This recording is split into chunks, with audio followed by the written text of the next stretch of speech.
Hello learners and welcome back to Pankaj की कक्षा। आप सभी का स्वागत है मेरी कक्षा में। तो आज की इस वीडियो में हम लोग principles and practice of management, जो आप लोग के बीकॉम सेकेंड सेमेस्टर में आप लोग का कोर पेपर है, उसको डिस्कस करने वाले हैं। हम लोग इस यूनिट के पूरे इन डेप्थ एनालिसिस करेंगे कि यूनिट नंबर 1 में क्या क्या टॉपिक है, ठीक है, हम लोग को कौन से टॉपिक्स को कैसे टारगेट करना है। और इसका जो नोट्स है आप लोग को मेरे टेलीग्राम चैनल पंकज की कक्षा पे आपको फ्रीली मिल जाएगा।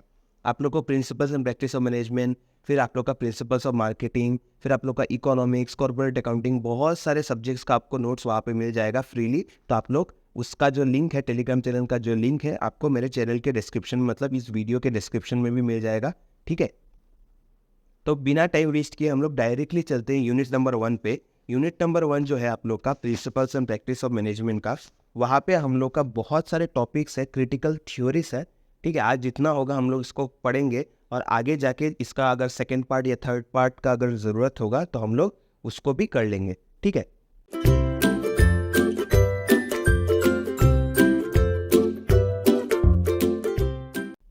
देखो पहला टॉपिक क्या है हम लोग का, व्हाट इज मैनेजमेंट। मैनेजमेंट, अगर इस वर्ड को हम लोग दो पार्ट में डिवाइड करें, इसको अगर तोड़ दे, ठीक है, तो क्या है उसका मीनिंग, मैन प्लस एजमेंट। मतलब मैन को मैनेज करने को ही क्या बोलते हैं, मैनेजमेंट, ठीक है। जैसे मैनेजमेंट जो वर्ड है एम से शुरू होता है। एक थ्योरिस्ट थे जिनका नाम है मेरी परकर फॉलेट। एम से मैनेजमेंट, एम से मेरी परकर फॉलेट। उन्होंने क्या बोला था, management is the art of getting things done through others, ठीक है। यहाँ पे नीचे भी मैंने दिया है, देखो, management is the art of getting things done through others. कोई भी काम अगर हम लोग किसी और से करवाते हैं उसी को मैनेजमेंट बोलते हैं। अभी बात यह है कि मैनेजमेंट क्यों ज़रूरी होता है ऑर्गेनाइजेशन में। मैनेजमेंट इसीलिए ज़रूरी होता है सो दैट हम लोग अपने गोल्स को अचीव कर पाए एफिशिएंटली एंड इफेक्टिवली। अभी आप बोलोगे कि सर एफिशिएंटली क्या है, इफेक्टिवली क्या है। देखो, इफेक्टिवली में सी है, राइट। स्पेलिंग अगर देखोगे EFFEC है, तो सी से मतलब कॉस्ट, मतलब हम लोग को कम से कम कॉस्ट में एक सामान बनाना है। और एफिशिएंटली में हम लोग को क्या करना है, टी है, तो टी मतलब टाइम, टाइम के अंदर हम लोग को करना है। सपोज मैं आप लोग को अगर 1 kg आटा देता हूँ, तो कोई उस 1 kg आटा से 5 रोटी बना सकता है, कोई 8 बना लेगा, कोई सिर्फ 1 बनाएगा। तो ये इफेक्टिवली जब होगा, हम लोग देखेंगे कि किसने कम दाम में हम लोग को ज़्यादा रोटी बना के दिया है। लेकिन कोई एक इंसान हो सकता है जो 10 रोटी बना रहा है, लेकिन उसके लिए उसको 10 दिन लग रहा है, तो वो क्या है, एफिशिएंटली नहीं कर रहा है। तो मैनेजमेंट का मतलब क्या हो गया, हम लोग अगर इन शॉर्ट बोले, management is the art of getting things done through others so that we can achieve the goals of the organisation efficiently and effectively. I hope आप लोग को समझ में आ गया होगा। तो डायरेक्टली चलते हैं इसके नेक्स्ट टॉपिक पे। क्या है आप लोग का, इंपॉर्टेंस ऑफ मैनेजमेंट। पहला पॉइंट क्या है, मैं अंदर का नहीं पढ़ रहा हूँ अभी फिलहाल के लिए, थ्योरीज जब पढ़ेंगे इसका अंदर का पॉइंट्स वगैरह पढ़ेंगे। तो देखो पहला क्या है, proper utilisation of resources. Of course जब हमारे ऑर्गेनाइजेशन में मैनेजमेंट अच्छा होगा, हम लोग क्या करेंगे, रिसोर्सेज को अच्छे से यूटिलाइज करेंगे। जो मैंने आटा का एग्जाम्पल दिया, अगर मैनेजमेंट नहीं होगा तो कोई 1 रोटी बनाएगा, कोई 5 रोटी बना रहा है, तो ऑर्गेनाइजेशन में क्या हो रहा है, वेस्टेजेस ऑफ रिसोर्सेज हो रहा है। लेकिन अगर मैनेजमेंट होगा तो हम लोग का पहला पॉइंट क्या है, प्रॉपर यूटिलाइजेशन ऑफ रिसोर्सेज होगा। बाद देखो नेक्स्ट पॉइंट क्या है, helpful in achieving business objectives. Of course अगर हम लोग का मैनेजमेंट अच्छा होगा, अगर मैनेजमेंट प्रेजेंट होगा, तो हम लोग क्या कर पाएंगे, हम लोग अपने ऑर्गेनाइजेशन के गोल्स को अचीव कर पाएंगे। अभी ऑर्गेनाइजेशन का गोल्स का मतलब क्या है, कोई कोई ऑर्गेनाइजेशन का गोल हो सकता है कि उनको नेक्स्ट ईयर अपने बिजनेस को बड़ा करना है, राइट, बड़ा करना है, बिजनेस में ग्रोथ लाना है, बिजनेस का सेल्स को बढ़ाना है। किसी और एक कंपनी का गोल्स क्या हो सकता है कि मुझे ज़्यादा से ज़्यादा कस्टमर्स, नए नए कस्टमर्स को टारगेट करना है। तो ये बिजनेस टू बिजनेस वेरी करता रहेगा, ठीक है। तो ये चीज़ है। फिर थर्ड पॉइंट क्या है, देखो, growth and development of business. Exactly जैसे पेड़ को बड़ा होने के लिए पानी का ज़रूरत है, सिमिलरली ऑर्गेनाइजेशन को बड़ा होने के लिए मैनेजमेंट होना ही पड़ेगा। इसीलिए तो आप लोग ये सब्जेक्ट पढ़ रहे हो, राइट। ये मैनेजमेंट के अंदर ही आता है ये सब्जेक्ट्स वगैरह, principles and practice of management, principles of marketing, right. इसके बाद देखो क्या है, बेटर क्वालिटी गुड्स। अगर हम लोग का मैनेजमेंट अच्छा होगा, राइट, मतलब एफिशिएंट भी है, इफेक्टिवली हो रहा है काम, तो हम लोग बेटर क्वालिटी ऑफ गुड्स पाएंगे, राइट। ये चीज़ आप लोग को याद रखना है। इसके बाद देखो, minimises the element of risk. Exactly अगर कोई एक ऑर्गेनाइजेशन है जहाँ पे अच्छे से चीज़ें मैनेज नहीं हो रहे, तो वहाँ पे रिस्क फैक्टर इन्वॉल्व होगा। लेकिन एक ऑर्गेनाइजेशन है जहाँ पे अच्छे से काम हो रहा है, जिसको जो काम दिया गया है वो अच्छे से कर रहे हैं, मैनेजमेंट प्रॉपर है, तो वहाँ पे क्या हो जाता है, एलिमेंट ऑफ रिस्क क्या होता है, मिनिमाइज हो जाता है, ठीक है। ये 5 पॉइंट हो गया। इसके बाद हम लोग डायरेक्टली चलते हैं हम लोग के थियोरीज ऑफ मैनेजमेंट, जो हम लोग का सबसे इम्पॉर्टेंट टॉपिक है इस यूनिट से। आई नो बहुत सारे मैसेजेस आए, मुझे सबसे ज़्यादा मैसेज इसी टॉपिक से आया कि आप सर थियोरीज ऑफ मैनेजमेंट के ऊपर वीडियो, डेडिकेटेड वीडियो बनाइए। ठीक है, आप लोग को प्रॉब्लम है तो उसका सॉल्यूशन मैं दूंगा ही दूंगा, उसका चिंता मत कीजिए। ठीक है, अगर आप लोग ने चैनल को सब्सक्राइब नहीं किया अब तक तो ठीक है, तो थोड़ा सा लाइक शेयर सब्सक्राइब भी कर दीजिए। ठीक है, आपके एग्जाम के पहले पहले अगर हम लोग भी 1000 सब्सक्राइबर रीच कर लेते हैं तो हम लोग के लिए भी एक क्या होगा, एक अचीवमेंट होगा। ठीक है, तो शुरू करते हैं। हम लोग के सिलेबस में प्री साइंटिफिक मैनेजमेंट थ्योरीज को हम लोग को कंसिडर नहीं करना है। हम लोग क्या पढ़ना है, हम लोग को बस क्लासिकल, नियो क्लासिकल और मॉडर्न मैनेजमेंट को पढ़ना है। ठीक है, देखो क्लासिकल थ्योरी में एफ.डब्ल्यू. टेलर है, हेनरी फेवल है, आप लोग का मैक्स वेबर भी है। तो देखो एफ.डब्ल्यू. टेलर जो थे उन्होंने साइंटिफिक मैनेजमेंट को दिया है, फिर आप लोग का हेनरी फेवल ने एडमिनिस्ट्रेटिव मैनेजमेंट दिया था, फिर आप लोग का जो मैक्स वेबर है उन्होंने क्या दिया था, ब्यूरोक्रेटिक मैनेजमेंट दिया था। तो देखो स्टार्ट करते हैं हम लोग के क्लासिकल थ्योरीज ऑफ मैनेजमेंट से। देखो क्या लिखा हुआ है, classical theories of management are the oldest and most traditional theories of management. These theories were generated in the late 1800s and early 90s. They revolve around the basic assumption that people are motivated by economic incentives. The classical theory can be further classified into 3 theories. ठीक है, जो क्या है आप लोग का classical theories में scientific management, administrative principles या फिर एडमिनिस्ट्रेटिव मैनेजमेंट भी बोल सकते हो, फिर आप लोग का ब्यूरोक्रेसी। ठीक है, क्लासिकल थ्योरीज जो थे वो क्या बोलते थे, वो बोलते थे कि इंसान को अगर काम करवाना है तो अगर हम लोग उनको सैलरी दे देंगे, ठीक है, तो वो काम करेंगे, मतलब उनको एज ए मशीन ट्रीट करते थे। ठीक है, क्लासिकल थ्योरीज में क्या होता था, वो लोग बस इकोनॉमिक इंसेंटिव से ही क्या कर सकते हैं, हम लोग इंसान को मोटिवेट कर सकते हैं, यही उनका एक मेजर एजम्पशन था। ठीक है, तो ये चीज आप लोग को क्लियर हो गया। इसके बाद हम लोग डायरेक्टली चलते हैं हम लोग के साइंटिफिक मैनेजमेंट में। क्लासिकल थ्योरीज अगर आप लोग इतना भी लिख दोगे तो मोर देन एनफ है। आप लोग गूगल करके 2-3 फीचर्स भी पढ़ लेना, अगर पॉइंट वाइज मिलता है, अगर मुझे मिलता है तो मैं आप लोग को शेयर कर दूंगा। हम लोग डायरेक्टली चलते हैं हम लोग के साइंटिफिक मैनेजमेंट थ्योरी में। ठीक है, ये किसने दिया था, पहला बात क्या है, हम लोग का साइंटिफिक मैनेजमेंट थ्योरी किसने दिया था, एफ.डब्ल्यू. टेलर। उनको फादर ऑफ साइंटिफिक मैनेजमेंट भी बोला जाता है। अभी क्वेश्चन ये है कि कभी कभार आप लोगों को क्वेश्चन में ऐसा दे सकते हैं कि explain any one classical theories of management, या फिर आप लोग को डायरेक्टली बोल सकते हैं explain the contribution of F W. Taylor.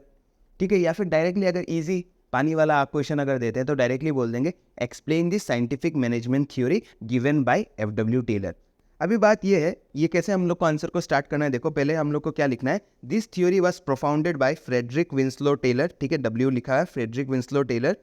He is also called the father of scientific management. He gave the following principles. उन्होंने क्या क्या प्रिंसिपल दिया था, तो पहला देखो, every job should be broken into its element and a scientific way of performing it should be trained. ये बोलते थे कोई भी काम करने का एक बेस्ट तरीका हम लोग को निकालना है, और वही तरीका क्या करेंगे, एम्प्लॉयज जितने भी है, सबॉर्डिनेट जितने भी है ऑर्गेनाइजेशन में, उनको ये काम करना पड़ेगा। मतलब ऐसा नहीं कि एक इंसान इसको अलग तरीके से कर रहा है और एक इंसान उसको अलग तरीके से करना है। साइंटिफिक मैनेजमेंट थ्योरी में उन्होंने क्या बोला था, उन्होंने बोला था कि हर एक काम को छोटे पार्ट में डिवाइड करो, और वो जो छोटा पार्ट है उसका एक बेस्ट तरीका निकालो कि हम लोग को कैसे उसको काम करना है। अगर वो निकल गया है तो सबको वही फॉलो करना पड़ेगा। Is it clear? तो आप लोग को ये चीज़ भी ध्यान देना है।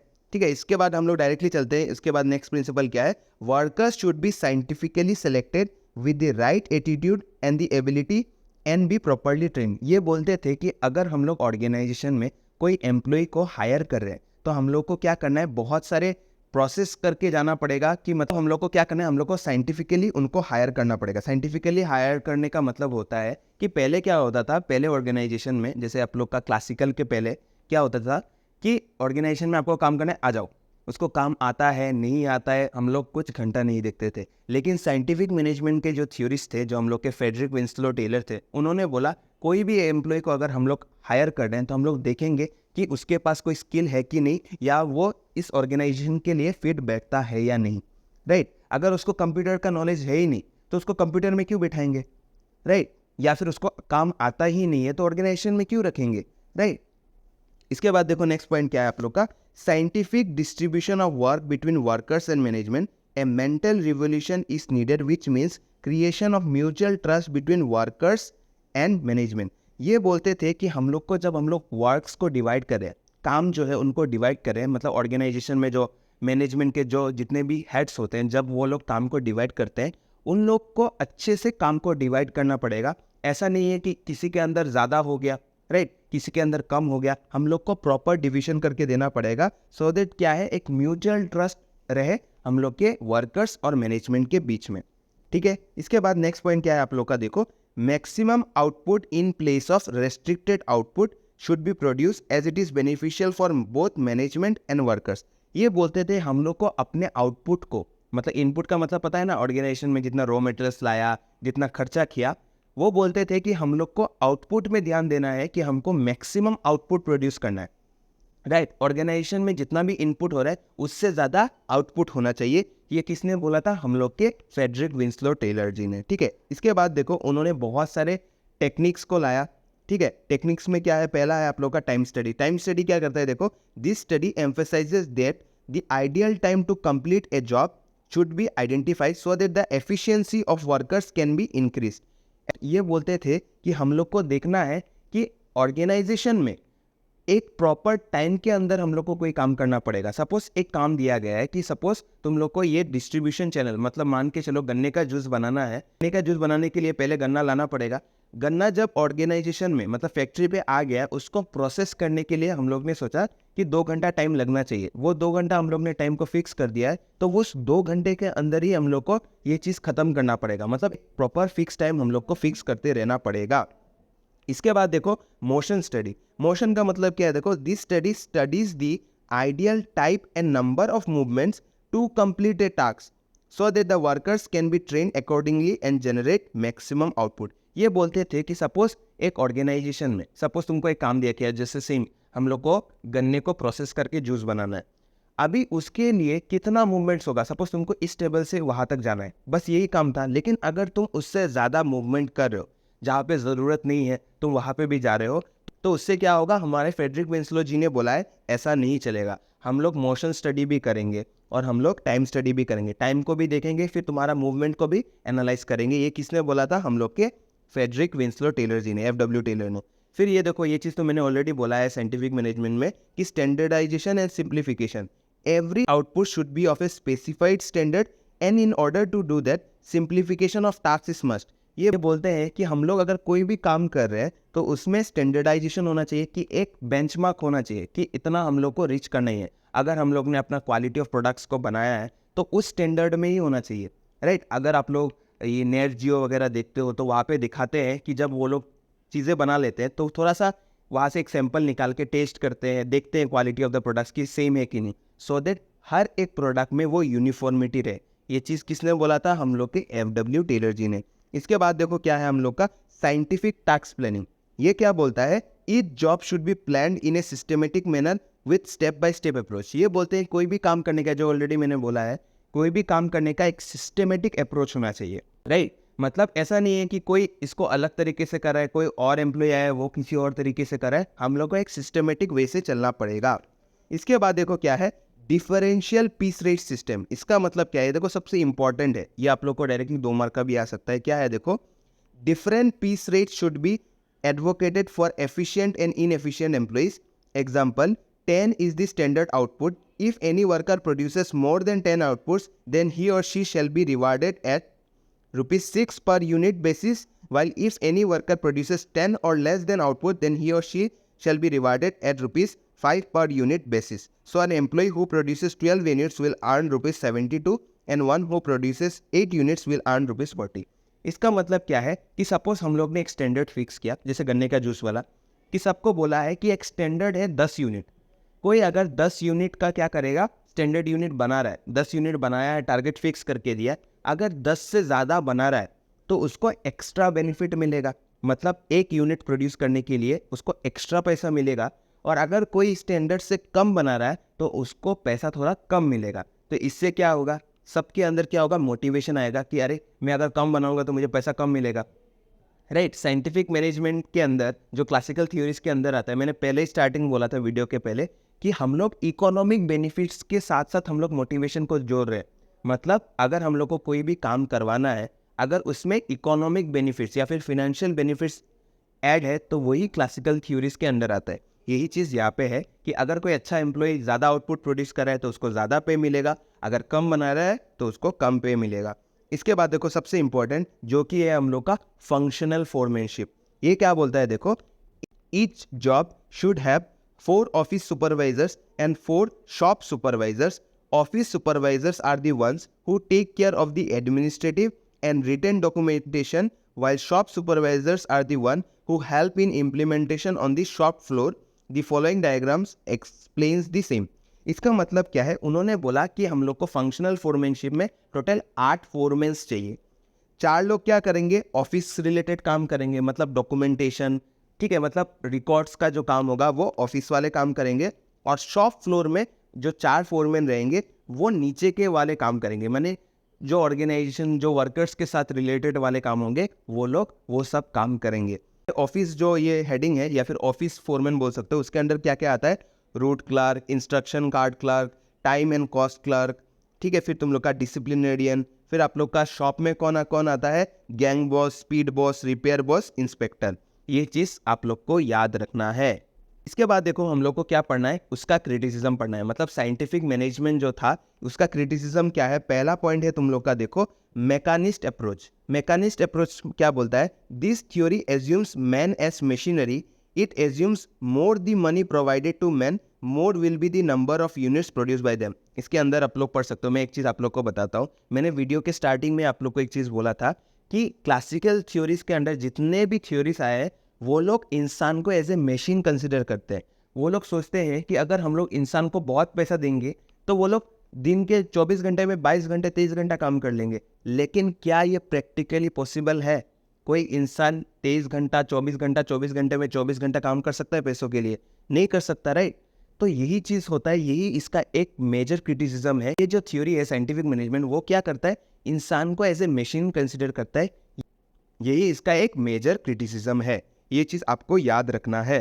देखो नेक्स्ट क्रिटिसिज्म क्या है, नैरो व्यू। नैरो व्यू में क्या है देखो, the theory has a narrow view where it assumes that man can only be motivated by money. The truth is man have needs beyond money, like need to be love, need for affection. Exactly देखो ये theory का ना narrow view था। ये बोलता था कि इंसान को अगर पैसा दोगे तो वो खुश हो जाएगा, काम करेगा। लेकिन हम लोग ने बहुत सारे थ्योरीज भी पढ़े। अब्राहम मास्लो जी ने क्या बोला था, सिर्फ पैसों से ही हम लोग का नीड्स नहीं होता है, राइट। हम लोग का बेसिक नीड्स के साथ साथ हम लोग का love and affection needs, social needs, esteem needs, इज्जत, ये सब भी मैटर करता है। और आज के ज़माने में जो एक बीमारी आया है डिप्रेशन, क्या ये सिर्फ पैसों से हो रहा है? लोगों के पास प्यार नहीं है, किसी को बात करने का नहीं है, किसी से बात नहीं कर पा रहे, हमारे फैमिली में प्रॉब्लम है, अपने रिलेशनशिप में प्रॉब्लम है, अपने दोस्तों के साथ झगड़ा हो रहा है। तो क्या ये फैक्टर हमारे इनर सोल को क्या इफेक्ट नहीं करता? ऑर्गेनाइजेशन में अगर सपोज मान के चलो तुम्हारा रात को तुम्हारे लव वंस के साथ, तुम्हारे बीवी गर्लफ्रेंड जो भी है तुम लोग का, उसके साथ झगड़ा हुआ है, नेक्स्ट दिन तुमको कोई बोलेगा कि ठीक है 10,000 ले, दिन का 22 घंटा काम कर, क्या वो मेंटली पॉसिबल है? The answer is no. तुम लोग अलग हो सकते हो कि पैसों के लिए तुम लोग कुछ भी कर लो कि सर ठीक है सर थप्पड़ मार दे, मुझे झगड़ा हुआ है, कोई घंटा फर्क नहीं पड़ता, मैं तो काम करूंगा, मुझे पैसा चाहिए। लेकिन ये अलग चीज़ है, ठीक है, नॉनसेंस एग्जांपल देने से नहीं होगा। आप लोग को एक चीज़ याद रखना है कि हम लोग, man is a social animal, right. So we need money, right. We can buy many things with money, but there are things which we can't buy with money, that is love and affections, ठीक है। इज्जत तुम लोग पैसों से कमा नहीं सकते हो, ये चीज़ तुम लोग याद रखना, ठीक है। तुम लोग कुछ कंट्रोवर्सी ला सकते हो इस पॉइंट में, but what ever it is, ये चीज़ आप लोग को याद रखना है। इसके बाद देखो थर्ड पॉइंट क्या है हम लोग का criticism, unrealistic assumption. Unrealistic assumption क्या है देखो, assuming that money is the only motivator is wrong, as if it is was so simple to get maximum output from workers, then why would there still exist workers who are inefficient. ये बोलते थे कि अगर हम लोग पैसा देते हैं और वर्कर्स एफिशिएंट हो जाते हैं, मतलब काम करने को उनको क्या हो जाता है, पसंद आ जाता है, वो लोग बहुत काम कर रहे हैं, तो कोई तो इनएफिशिएंट रहेगा ही नहीं, राइट। ये थ्योरी के हिसाब से तो सब एफिशिएंट बनना जाना चाहिए ना, इस थ्योरी के हिसाब से तो सब एफिशिएंट बन जाना चाहिए। लेकिन क्यों इनएफिशिएंट है? क्योंकि सिर्फ पैसों से ही हम लोग एक वर्कर को एफिशिएंट नहीं बना सकते, बहुत सारे फैक्टर्स हैं जिसके कारण वो इनएफिशिएंट रह जाता है। ये चीज़ भी आप लोग को याद रखना है। इसके बाद देखो नेक्स्ट हम लोग का क्रिटिसिज्म क्या है, इम्प्रैक्टिकेबल। क्या है देखो, not appreciating the emotional social needs of human is impracticable. We all know how man not only wants money but also requires love, affection etcetera. जो चीज़ मैंने बोला है वही चीज़ आप लोगों को करना है। इसके बाद देखो नेक्स्ट पॉइंट तुम लोग का क्या है, exploitation of labour. Exploitation of labour क्या होता है देखो, high piece rate leads to exploitation of labour. Charlie Chaplin is the best example of how monotonous work can make a man retarded. ये बोलते हैं कि जैसे अगर हम लोग सिर्फ हाई पीस रेट पे वर्क करें कि कोई ज़्यादा प्रोड्यूस कर रहा है तो क्या होगा, उसको क्या मिलेगा, उसको ज़्यादा सैलरी मिलेगा, जो हम लोग ने पढ़ा था ना कि डिफरेंट पीस रेट सिस्टम, थोड़ा देर पहले ही पढ़ा था। लेकिन ये बोलते हैं कि हम लोग का एक लाइफ एग्जांपल है जैसे चार्ली चैपलिन। अगर हम लोग क्या होता है कि एक ही काम को बार बार कर रहे हैं, बार बार कर रहे हैं, बार बार कर रहे हैं, तो हम लोग का लाइफ क्या हो जाता है, मोनोटोनस हो जाता है और लोगों को क्या हो जाता है, फ्रस्ट्रेशन आ जाता है कि काम करते करते। तो वो चीज़ भी हम लोग को ध्यान देना पड़ेगा। ठीक है, 5 पॉइंट हो गया, ये 6 वाला आप लोग खुद से पढ़ लेना। इसके बाद हम लोग आते हैं एडमिनिस्ट्रेटिव थ्योरी। ठीक है, या फिर एडमिनिस्ट्रेटिव मैनेजमेंट बोल सकते हो। सिमिलरली इसमें भी क्वेश्चन ऐसे आ सकता है, एक्सप्लेन एनी वन थ्योरी, तो आप लोग एडमिनिस्ट्रेटिव मैनेजमेंट पढ़ सकते हो। या फिर आप लोग को डायरेक्टली पूछ दे कि explain the contribution of Henry Fayol, तब भी आप लोग को यही चीज़ लिखना है। तो देखो एडमिनिस्ट्रेटिव थ्योरी में क्या है, this theory was given by, किसने दिया था, हेनरी फेयल जी ने बोला था। तो इन्होंने क्या बोला था, देखो ही डिवाइडेड दी एडमिनिस्ट्रेटिव एक्टिविटीज, मतलब एडमिनिस्ट्रेटिव के अंदर जितने भी एक्टिविटीज होते हैं उन्होंने उसको 6 पार्ट में डिवाइड किया। पहला क्या है, टेक्निकल ऑपरेशंस, फिर कॉमर्शियल ऑपरेशंस, फिर तुम लोग का फाइनेंशियल ऑपरेशंस, फिर तुम लोग का सिक्योरिटी ऑपरेशंस, फिर तुम लोग का अकाउंटिंग ऑपरेशंस, फिर लास्ट तुम लोग का है मैनेजरियल ऑपरेशंस। मैनेजरियल ऑपरेशन जो है वो सबसे ज़्यादा इंपॉर्टेंट है, बट कोई बात नहीं, हम लोग पूरा पढ़ेंगे। ठीक है, कोई भी कंजूसी नहीं करेंगे समझने के लिए। तो पहला देखो क्या है तुम लोग का technical operations. Technical operations are concerned with producing and manufacturing products. Technical जितने भी ऑपरेशंस रहेंगे वो सिर्फ प्रोड्यूसिंग और मैन्युफैक्चरिंग ऑफ प्रोडक्ट्स के साथ रिलेटेड रहेंगे। ये किसने बोला था, हम लोग के हेनरी फेयल जी ने। ठीक है, इसके बाद देखो नेक्स्ट पॉइंट क्या है, commercial operations are concerned with buying of raw materials for product and selling of finish product. ये जो हम लोग के कॉमर्शियल ऑपरेशंस रहेंगे वो क्या क्या काम को देखेंगे, जो हम लोग रॉ मटेरियल्स लाते हैं। रॉ मटेरियल्स क्या है, जो हम लोग एक फिनिश प्रोडक्ट बना रहे हैं। जो गन्ने का जूस मैंने बोला था पहले, जो गन्ना लाएंगे वो हम लोग के लिए रॉ मटेरियल्स है।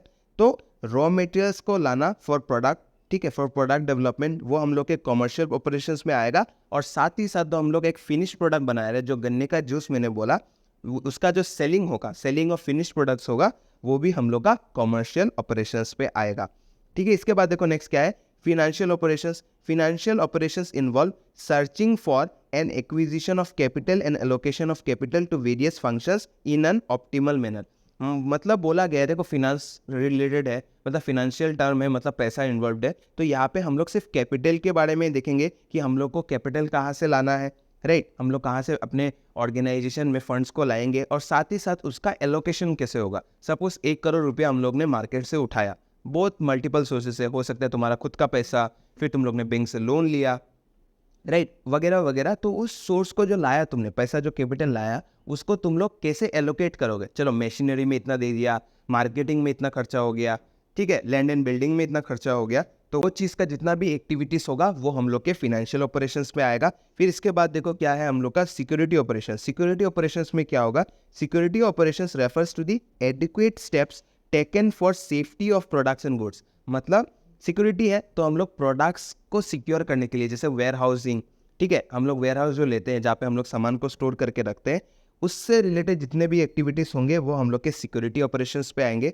इसके बाद जो है हम लोग का अकाउंटिंग ऑपरेशंस। अकाउंटिंग ऑपरेशंस में क्या क्या आएगा, देखो सिमिलरली अकाउंट्स का टर्म है, देखो अकाउंट्स रिलेटेड रहेगा। क्या है इसमें, accounting operations include all accounting aspects of the organization including recording and taking stock of cost, profits, liabilities, assets, preparing balance sheet etc. मतलब ऑर्गेनाइजेशन के अंदर जितने भी अकाउंटिंग रिलेटेड एक्टिविटीज़ होंगे वो हम लोग के अकाउंटिंग ऑपरेशंस में आएंगे। ठीक है, इसके बाद देखो सबसे इंपॉर्टेंट, हम लोग के जो हेनरी फेयल जी थे उन्होंने 5 फंक्शंस का नाम बोला था। हम लोग का वो वाला नहीं जो हम लोग ने एचएस फर्स्ट ईयर में पढ़ा था कि सर क्या था कि planning, organising, staffing, directing, controlling, ये तो याद है, लेकिन ये नहीं है। यहाँ पे हम लोग का थोड़ा सा अलग है। हेनरी फेयल जी ने क्या बोला था, देखो हेनरी फेयल जी के हिसाब से 5 अलग फंक्शन था, दो मीनिंग सेम है। तो देख लो क्या है, managerial operations where fails primary concern and he define this in terms of 5 functions. These 5 functions are planning, organizing, commanding या फिर command बोल सकते हो,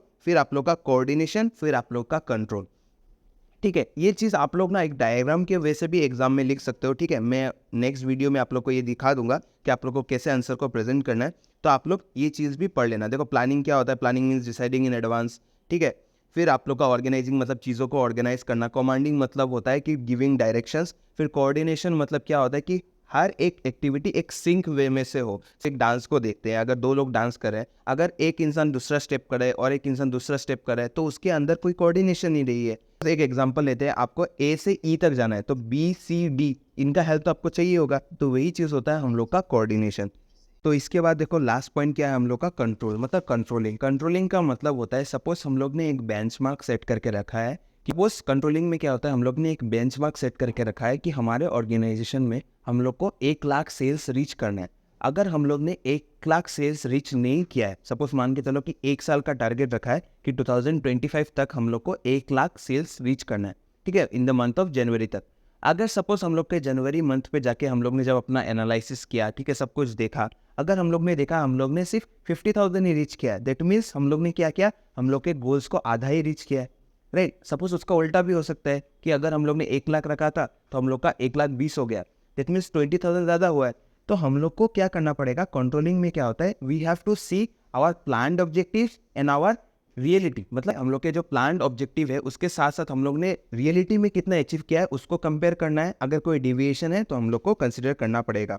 इसके बाद देखो सबसे इंपॉर्टेंट है ये हम लोग के हेनरी फेयल के एडमिनिस्ट्रेटिव मैनेजमेंट में क्या है आप लोग का 14 principles of management. 14 principles of management में आप लोग का क्या क्या है, देखो ये चीज़ आप लोगों ने ऑलरेडी 12 में पढ़ा है। अब मैं एक बार क्या करता हूँ आप लोग को रिवाइज करवा देता हूँ, ठीक है। देखो पहला क्या है हम लोग का 14 प्रिंसिपल्स ऑफ मैनेजमेंट में, और अगर क्वेश्चन में आता है हेनरी फेयल का कंट्रीब्यूशन तो आपको ये चीज़ लिखना ही पड़ेगा, ठीक है, ये मस्ट है।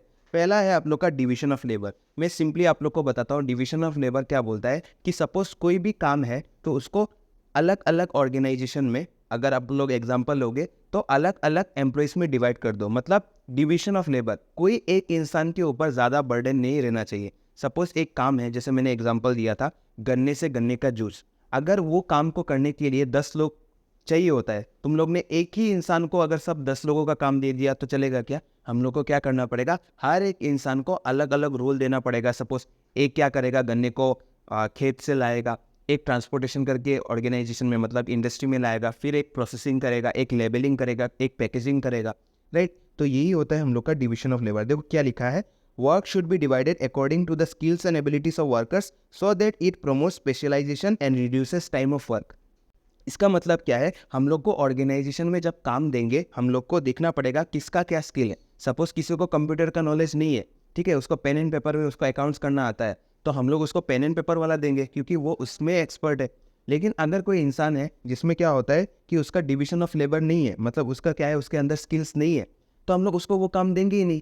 क्योंकि क्या होता है ना कि अगर स्पेशलाइजेशन नहीं है तो वो उस चीज़ को अच्छे से काम नहीं कर पाएगा। वो चीज़ हम लोग को याद रखना है। और एक चीज़ मैं आप लोग को बोलता हूँ, ये चीज़ करने का मेन रीज़न क्या है, जब हम लोग एक ऑर्गेनाइजेशन में स्किल्स के हिसाब से काम देते हैं तो वो चीज़ में एक्सपर्ट बन जाएंगे। सपोज आप लोग को कंप्यूटर का स्किल्स आता है तो आपको वो काम दे दिया गया, तो आप लोग ऑर्गेनाइजेशन में वही काम रिपीट करते रहोगे, और एक काम को बार बार रिपीट कर देने से आप उस चीज़ में एक्सपर्ट बन जाओगे, चाहे वो छोटा से छोटा काम क्यों ना हो या फिर टफ से टफ काम क्यों ना हो।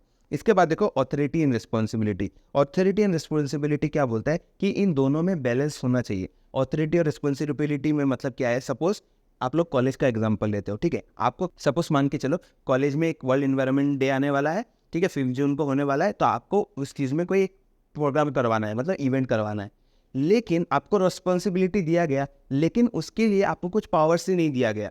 सपोज आपने सोचा कि ठीक है मैं क्या करूँगा, बहुत सारे पेड़्स लाऊंगा, ठीक है, पेड़ पौधे लाऊंगा, फिर बहुत सारे ये जो इन्वायरमेंटल एक्टिविटीज़ जो लोग हैं उनको बुलाऊंगा, लेकिन उसके लिए आपको परमिशन लेना पड़ा है बार बार, छोटा मोटा काम के लिए भी आपको टीचर से परमिशन लेना पड़ा है, तो क्या उसके लिए ये इफेक्टिव रहेगा? नहीं रहेगा। सिमिलरली ऑर्गेनाइजेशन में अगर आपको कोई एक दायित्व दिया गया है, रिस्पॉन्सिबिलिटी दिया गया है, साथ ही साथ आप लोग को उसके साथ साथ आपको कुछ ऑथोरिटी भी देना पड़ेगा। मतलब there should be a parity, मतलब balance between authority and responsibility. इसके बाद देखो नेक्स्ट क्या है, डिसिप्लिन। ऑर्गेनाइजेशन में डिसिप्लिन होना ही पड़ेगा। अगर ऑर्गेनाइजेशन में डिसिप्लिन नहीं है तो कोई भी ऑर्गेनाइजेशन स्मूथली काम नहीं करेगा। अगर कोई इंसान डिसिप्लिन वे में नहीं काम करे तो आपको उसके साथ साथ उसके ऊपर पनिशमेंट भी देना पड़ेगा। सिर्फ डिसिप्लिन होने से नहीं होगा, उसके साथ साथ आपको पनिशमेंट भी ऐड करना पड़ेगा। उसके बाद देखो सबसे easy, unity of command. Unity of command क्या बोलता है कि हर एक इंसान को एक बॉस से ही ऑर्डर मिलना चाहिए। सपोज आप लोग कॉलेज में हो, ठीक है, आपको एक काम दिया गया है, जैसे वो इसे वर्ल्ड एनवायरनमेंट डे का लेते हैं, एक टीचर ने आके बोला आपको ऐसा काम करना चाहिए, कोई और एक टीचर आके आपको दूसरा बोल रहा है, और एक टीचर आके आपको दूसरा बोल रहा है, और आप तो छोटे हो तो आपको सबका ऑर्डर तो लेना पड़ेगा। लेकिन हेनरी फेल जी ने क्या बोला कि ऐसा नहीं चलेगा, there should be unity of command. मतलब एक इंसान एक ही इंसान को रिपोर्ट करेगा, अपने सीनियर में एक ही इंसान को रिपोर्ट करेगा, ठीक है। इसके बाद क्या है आप लोग का subordination of individual interest to general interest. ये बोलते हैं कि हम लोग के ऑर्गेनाइजेशन में सबका अलग अलग गोल होगा। सपोज आप ऑर्गेनाइजेशन में जाओगे, आप लोग तो पैसों के लिए जाओगे, फैक्ट बात है, आप लोग पैसों के लिए काम करोगे, तो ये चीज़ तो ठीक है, आप लोग पैसों के लिए काम कर रहे हो, लेकिन ऑर्गेनाइजेशन का गोल्स आपको सिर्फ पैसा देना नहीं है, राइट, आपसे काम भी करवाएगा। तो हम लोग को क्या करना है कि एक ऑर्गेनाइजेशन में सपोज हर एक इंसान का एक इंडिविजुअल इंटरेस्ट है, उसको ऑर्गेनाइजेशन के गोल्स के साथ लिंक करना पड़ेगा। दैट मीन्स अगर सपोज एक ऑर्गेनाइजेशन में इंडिविजुअल का गोल है कि उसको पैसा कमाना है, तो ऑर्गेनाइजेशन क्या कर सकता है, ऑर्गेनाइजेशन बोलेगा कि हर एक इंसान जो अपने टारगेट को रीच करेगा उसको ज़्यादा सैलरी मिलेगा, राइट। यही चीज़ होता है subordination of individual interest to general interest. इसके बाद देखो सबसे important, fair remuneration to workers. इसका मतलब है हर एक एम्प्लॉय को एक फेयर वे में पैसा मिलना चाहिए। सपोज वो दूसरे ऑर्गेनाइजेशन में अगर काम करता, मतलब मान के चलो तुम्हारे कंपटीटिंग फर्म में अगर कोई तुम्हारा सेम एम्प्लॉय अगर काम करे तो उसको ज़्यादा सैलरी मिल रहा है, तो वो वहाँ पे जाएगा। ये हेनरी फेल जी ने क्या बोला कि हर एक इंसान को फेयर रेम्यूनरेशन मिलना चाहिए। ऐसा नहीं है कि एक ऑर्गेनाइजेशन में जाएगा तो उसको ज़्यादा मिल रहा है, एक में कम, राइट। मतलब हम लोग वो जितना काम कर रहे हैं उसके हिसाब से सैलरी देना पड़ेगा। मतलब एक चीज़ तो पता ही है आप लोग को, वरना अगर आप अपने एम्प्लॉय को प्यार नहीं करोगे तो आपका कंपटीटर प्यार कर लेगा, राइट। ये चीज़ तो आपको पता ही है, ठीक है। इसके बाद देखो आप लोग का होता है सेंट्रलाइजेशन। सेंट्रलाइजेशन का मतलब क्या होता है, पावर्स को सुपीरियर के पास रखना। इसमें क्या है देखो, centralisation means the concentration of authority in the hands of few top management. ये क्या बोलते हैं, the degree of centralisation of authority varies according to the needs of the situation. Top management should decide the extent to which authority is centralised or decentralised. इसका मतलब है हम लोग के ऑर्गेनाइजेशन में सेंट्रलाइजेशन और डिसेंट्रलाइजेशन का मतलब बोलता हूँ। सेंट्रलाइजेशन का मतलब होता है पावर कुछ गिने चुने लोगों के पास रहना, और डिसेंट्रलाइजेशन का मतलब होता है पावर्स को नीचे मतलब डाउनवर्ड वे में दे देना।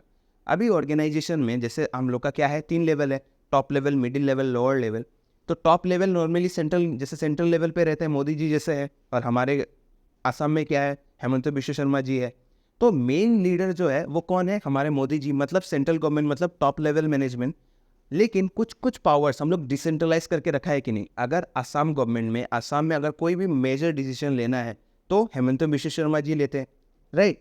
सिमिलरली अगर कोई बड़ा डिसीजन देश के हिसाब से अगर सोचा जाए तो हम लोग के सेंट्रल गवर्नमेंट मोदी जी लेते हैं। यही चीज़ बोला है कि ऑर्गेनाइजेशन में हम लोग कुछ केसेस में हम लोग को क्या करना है, सेंट्रलाइज होकर रहना है, पावर्स ऊपर के पास रखना है, और कुछ कुछ केसों में हम लोग को डिसेंट्रलाइजेशन होकर रखना है।